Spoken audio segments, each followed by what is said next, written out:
கர்த்தருடைய பரிசுத்த நாமம் மகிமைப்படுவதாக. தேவனுடைய வார்த்தைக்கு துதி கனம் மகிமை உண்டாவதாக.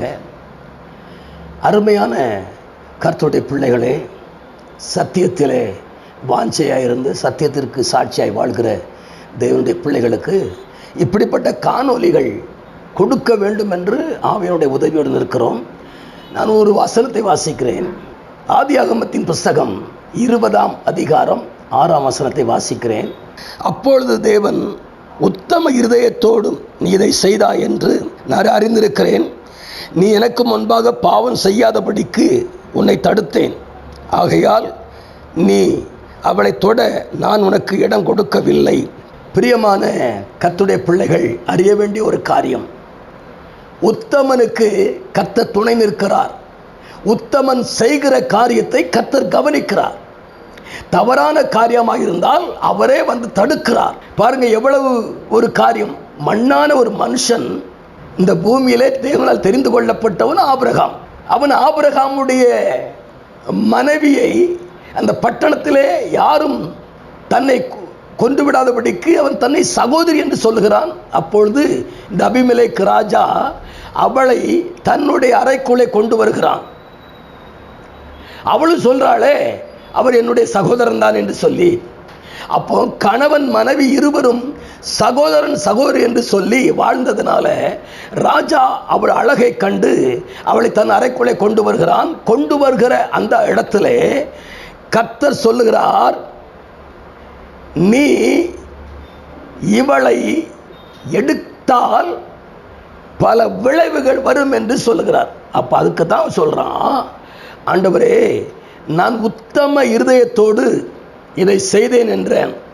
அதுக்கு கர்த்தர் சொல்றாரு, நீ உத்தம இருதயத்தோடு நீ செய்தா சரிதான், ஆனா அவளை நான் தொடுவதற்கு உனக்கு இடம் கொடுக்கவில்லை.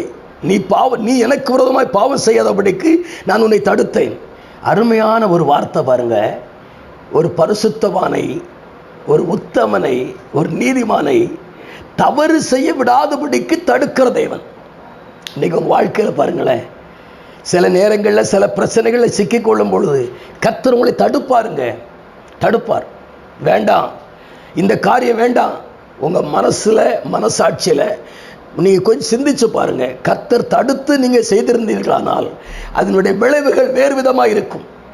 கர்த்தர் தடுத்தால் நின்று விடுங்கள்.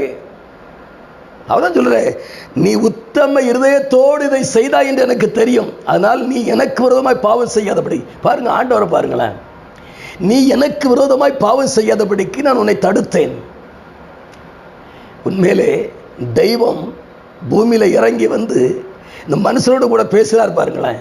அது யாருக்காக பேசுகிறார் தெரியுமா? ஆபிரகாமுக்காக பேசுகிறார். ஆபிரகாம் தன் மனைவி அனுப்பிவிட்டு பாரத்தோடு ஜெபித்திருக்கிறான். ஆண்டவரே, இந்த நிலையிலிருந்து ஒரு மாற்றம் உண்டாகாதா என்று சொல்லி. அதனால தான் கர்த்தர் இறங்கி வந்தார். உங்கள் குடும்பத்தில் சில பிரச்சனை நடக்குன்னா நீங்கள் அது வேண்டான்னா ஆண்டோட சமூகத்தில் செய்யலாம், கெஞ்சலாமே, பிரார்த்திக்கலாமே. கர்த்தர் மனம் இறங்கி உதவி செய்வாரே. ஆமாம், நிச்சயமாக உதவி செய்வாருங்க. ஆபிரகாமுக்கு மட்டும்தான் உதவி செய்தாரா? உங்க எல்லாருக்கும் உதவி செய்வார். அதனால தான் அவனை பார்த்து, நீ எனக்கு விரோதமாக பாவம் செய்யாதபடிக்கு தடுத்தேன், அவளை அவனிடத்தில் அனுப்பிவிடு. ஆபிரகாமுடைய ஜெபம் அந்தரங்க ஜெபம், வெளியரங்கமாக சொல்லப்படலை, அந்தரங்க ஜெபம். அந்த அந்தரங்க ஜெபத்தை கேட்டு கர்த்தர் வெளியரங்கமாக என்ன செய்கிறார்னா பதிலளிக்கிறார். உங்களுடைய அந்தரங்க ஜெபம் எப்படி இருக்கிறது? ஒரு குடும்பத்தில் ஒரு பிரச்சனைன்னு சொன்னால் நீங்கள் எப்படி ஜெபிக்கிறீங்க? ஆபிரகாமுடைய வழிமுறையை கற்றுக்கொள்ளுங்கள். கர்த்தரை ஆசீர்வதிப்பா. நாம் ஜெபிப்போமா? மகா பரிசுத்தமும் கிருபையும் இரக்கம் நிறைந்த எங்கள் அன்பு பிதாவே, ஆசீர்வதிக்கப்பட்ட நல்ல காலை வேளையிலே ஆபிரகாமுடைய மனைவியை குறித்ததான காரியத்தில், ஆபிரகாமுடைய காரியத்தில் இறங்கி வந்து இந்த அபிமெலேக்கோடு கூட பேசி தடுத்து ஒருவன் பாவம் செய்யாதபடிக்கு நீர் கிரியை செய்தது போல இன்றைக்கு ஜனங்கள் பாவம் செய்யாதபடிக்கு தடுக்கும்படியாக நம்முடைய சமூகத்தில் கெஞ்சி பிரார்த்திக்கிறோம். உத்தமனுக்கு கர்த்தர் துணை. நம்முடைய கருத்தில் ஒப்புக்கு ஜெபிக்கிறேன். ஆசீர்வதிங்க. இயேசுவின் நாமத்தில் ஜெபிக்கிற நல்ல பிதாவே. ஆமேன், ஆமேன். God bless you.